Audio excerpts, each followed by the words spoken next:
School ఫీజుల మీద నియంత్రణ లేక ప్రైవేట్ పాఠశాలలు అనేక మంది కూడా మరి 25 నుండి 30% వరకు ఫీజులు పెంచి పేద మధ్యతరగతి తల్లిదండ్రుల మీద విపరీతమైనటువంటి భారం పెరుగుతూ ఉంది.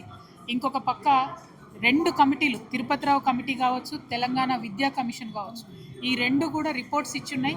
8 నుంచి 10% లోపల మీరు ఫీజు పెంచుకోండి ప్రతి సంవత్సరం, కాకపోతే అంతకన్నా ఎక్కువ పెంచొద్దు అనే ఇచ్చినా కూడా అసెంబ్లీలో ఈ బిల్లు పాస్ చేయకపోవడంతో ప్రైవేట్ పాఠశాలలు ఇవి మరి ఫాలో అవ్వడం లేదు. సో నేను ప్రభుత్వాన్ని డిమాండ్ చేస్తూ ఉన్నాను, మీరు ఖచ్చితంగా స్పెషల్ అసెంబ్లీ సెషన్ పెట్టండి.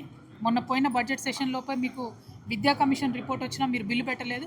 సో స్పెషల్ అసెంబ్లీ సెషన్ పెట్టండి, తక్షణమే ఫీ రెగ్యులేషన్ యాక్ట్ ఏదైతే ఉందో దాన్ని పాస్ చేయండి. 8 నుంచి 10% కన్నా ఎక్కువ పెంచుకునే వెసులుబాటు దయచేసి పాఠశాలలకు ఇవ్వొద్దని చెప్పి మేము డిమాండ్ చేస్తున్నాము. పాఠశాలలో పనిచేసేటటువంటి అనేక మంది ప్రైవేట్ టీచర్స్ ఉన్నారు, వాళ్ళకు సంబంధించి కూడా మరి పిఎఫ్ బకాయిలు కట్టనటువంటి అనేక మంది కార్పొరేట్ పాఠశాలలు ఉన్నారు.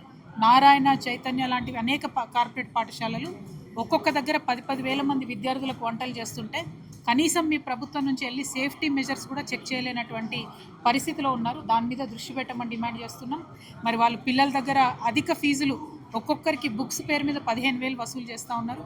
వాళ్ళు సపరేట్ ప్రింటింగ్ ప్రెస్లు పెట్టుకున్నారు. మరి ఇవి కూడా ప్రభుత్వం దయచేసి వాటి మీద దృష్టి పెట్టాలి. ఎందుకంటే ఇవన్నీ చేసినా కూడా కనీసం స్కూల్ గ్రౌండ్ కూడా ఉండదు ఇంత పెద్ద కార్పొరేట్ పాఠశాలల్లో. మళ్ళీ వాళ్ళు వచ్చి మన ఎంసీహెచ్ గ్రౌండ్లే వాడుకునే పరిస్థితి ఉంటుంది.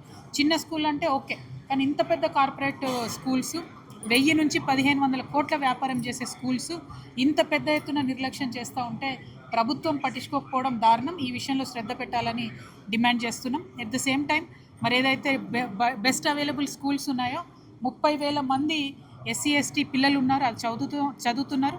వాళ్లకు ప్రభుత్వం 42,000 రూపాయలు ఇస్తుంది. ఆ 42,000 రూపాయల బకాయిలు 218 కోట్లు ఉన్నాయి. దానివల్ల 30,000 మంది పిల్లలు సఫర్ అవుతున్నారు 1 to 10th క్లాస్ మధ్యలో.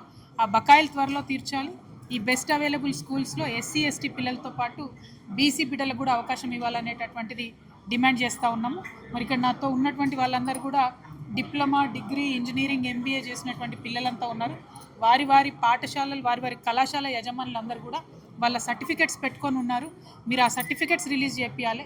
ప్రభుత్వం రిలీజ్ చేయకపోతే ఆ యాజమాన్యాలు ఎవరు కూడా ఆ సర్టిఫికెట్స్ ఇవ్వరు.